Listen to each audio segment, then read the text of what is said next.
Hi everybody, welcome back. This is the fourth video in our Color Sketchbook 3 interactive tutorial series.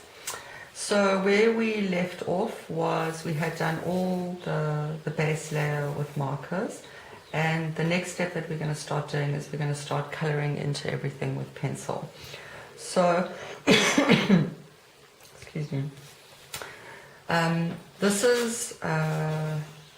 This is what we're going to be doing next. We're going to be doing the leaves, the braiding of the shirt, and also the flowers. It's not all going to be on one video, so I think we'll do the leaves and the braiding on one, and then we'll do the flowers on the next one, just so that it's quick and easy for you to watch. For this step, we're going to be using a couple of pencils. I have upgraded my Lyra Slim Groove to a Lyra Fat Groove. Look, they compare to each other because I love this color so much. So this is Aqua. We're also going to be using a color that's kind of peacock blue. It's a dark blue green, a medium green. There you can see we've got that. And then ultimately we're going to add in a bit of yellow. But for the time being, we're going to get started with the greens. Okay, so the first thing we're going to do is we're going to, with the darkest color, which is this lovely dark blue green, is we're going to start. I'm not going to do the whole thing, I'm just going to give you some pointers to get going. We're going to go into all the shaded areas with the leaves and start adding some dark shading. We're going to do basically 3 layers in terms of shading the leaves. So I like to do, the dark color, kind of get it going, and then add in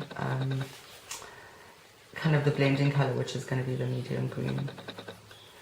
Because we haven't done any outlining, and I'm like a very big fan of outlining, I like to still go in and just kind of add in some definition. Also, over here, for example, under this leaf, when we put in a darker line, it really gives it that appearance that it's sitting on top of the stems and the stalks. So moving through nicely through all of these, you're going to go all the dark spots you're going to find and put in your dark color. There we go. Where it's darker, for people that haven't really colored in much grayscale, the shading really is your guide. So if, for example, you see that the shading is the shading detail is heavy or is darker, then that's like an indication for you to put in more color or darker color. There we go. You can see it starts to create a nice effect. Pretty much. What is so really great about these Giotto markers, for example, is that we've used 2 different colors, right? So we used the aqua pastel and we used the fluorescent or the lime green. Is that this color, which is our darker color, you can use with both of them and create a really lovely effect that looks different, but blends in very nicely because we're not using. You don't have to use too many colors. So if I'm just going to do this one as well, so that you can see. I like to, when I'm coloring, seriously go like line to line. And as I move away where things are lighter, to kind of lift my pencil. I'm sorry if I'm spinning the page around a little bit. So there you can already see, just with a little bit of darker pencil, but a shading, we've started to create kind of more of a dimensional effect. There we go. Same color on 2 different base colors, and it creates a different but really nice effect both ways. The leaves, you guys are going to have to just feel your way through, The idea is to add some tone and texture. You'll start to see that with the base color, being the lightest color, how once we start to add pencil, it adds a lovely contrast. The base color is the lightest color. It looks really great.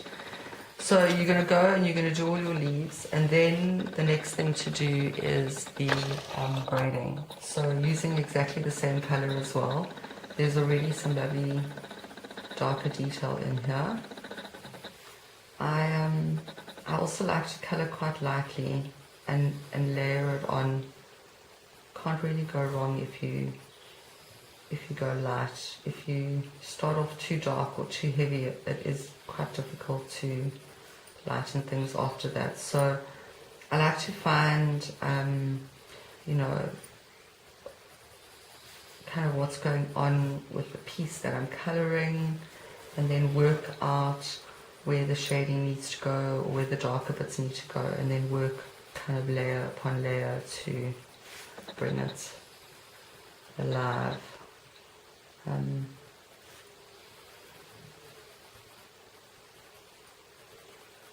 Here we go. Don't be scared to add in the dark color. I think I always say this, you know, it's the dark color that really contrasts and makes things look interesting. Bennett does very beautiful shading, you know, he really makes it quite easy for us to work out what's going on here. And as you can see, bit by bit, just by adding a bit of, you know, darker color on top of just the one layer, already we're starting to create a nice effect. Where it's darker, go darker. Where it's lighter, lift your pencil, keep it nice and light.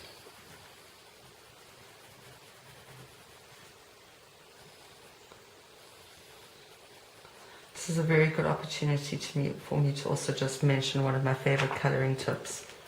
If you're going to do shading, it's very helpful if your pencil is sharp. This is a very cheap little plastic sharpener by Marlin. I love it because it gives you really nice sharp points. And there you can see it makes a very big difference if you can get in there with a sharp end and a sharp nib.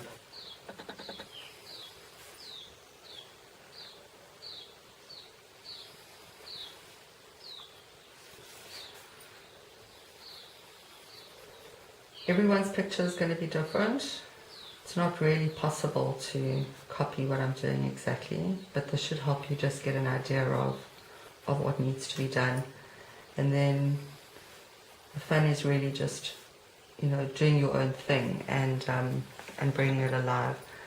We're going to, later on with the shirt, we're going to put in quite a bit of orange. So where you can see, like over here, for example, it seems like maybe there's a bit of gap. Leave that for now. We're going to come in later and we're going to add some orange and we're going to fill in the color. So I think that we'll leave that there for now. You can get on with doing your leaves and doing the braid.